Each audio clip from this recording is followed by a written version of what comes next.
السلام علیکم دوستو، ویڈیو دیکھنے سے پہلے ہمارے اس چینل کو سبسکرائب کر لیں اور نیچے موجود بیل آئیکن کو ضرور کلک کر لیں تاکہ ہماری ویڈیوز باقاعدگی سے آپ کے پاس پہنچتی رہیں۔ آپ صلی اللہ علیہ وآلہ وسلم نے لشکر کے سپہ سالار زید رضی اللہ عنہ بن حارثہ کو حکم دیا کہ سب سے پہلے ہمارے ایلچی حارث بن عمیر کے قاتل عمرو بن شرجیل کو قتل کیا جائے، پھر موتا اور گردنواہ کے لوگوں کو بتایا جائے کہ اسلام قبول کر لیں، انہیں یہ بھی بتایا جائے کہ اسلام کیا ہے۔ اس طرح موتا کے مقام پر بڑی خونریز لڑائی ہوئی اور 3000 مجاہدین نے 1,00,000 کے لشکر کو شکست دے کر حارث بن عمیر کے قتل کا انتقام لے لیا۔ جب رسول اللہ صلی اللہ علیہ وآلہ وسلم کا پیغام فارس پہنچا، اس وقت فارس کا بادشاہ کسریٰ پرویز تھا۔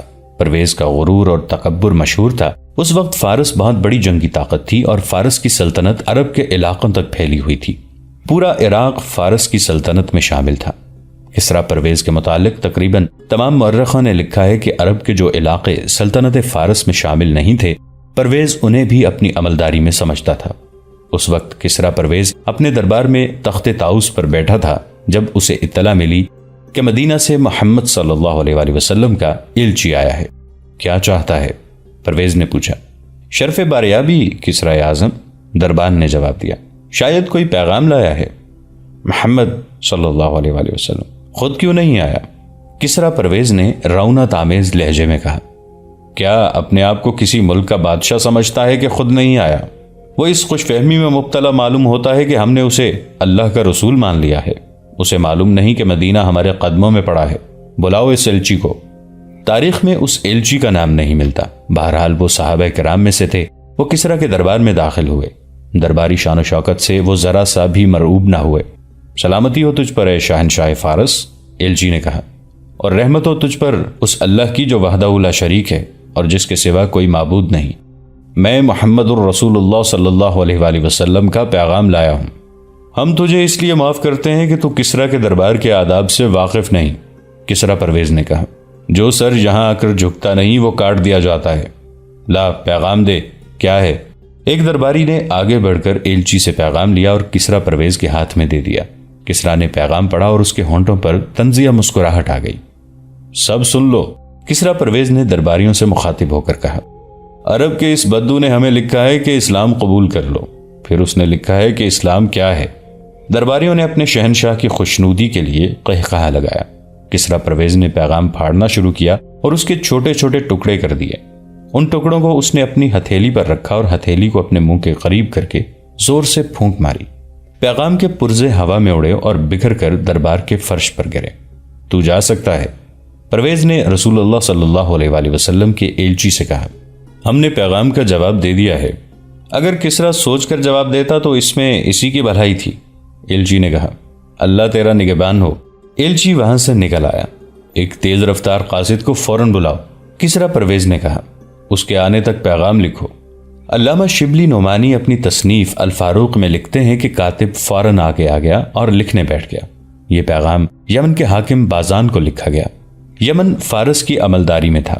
کسریٰ نے بازان کو لکھا، محمد صلی اللہ علیہ وآلہ وسلم ہمارا غلام ہے، اس نے ہماری توہین کی ہے، ہمیں اسلام قبول کرنے کو کہا ہے، اسے فوراً گرفتار کر کے ہمارے دربار میں پیش کرو۔ یہ پیغام کئی دنوں کی مسافت طے کر کے حاکم یمن بازان تک پہنچا۔ اس نے پڑھا اور گہری سوچ میں گم ہو گیا۔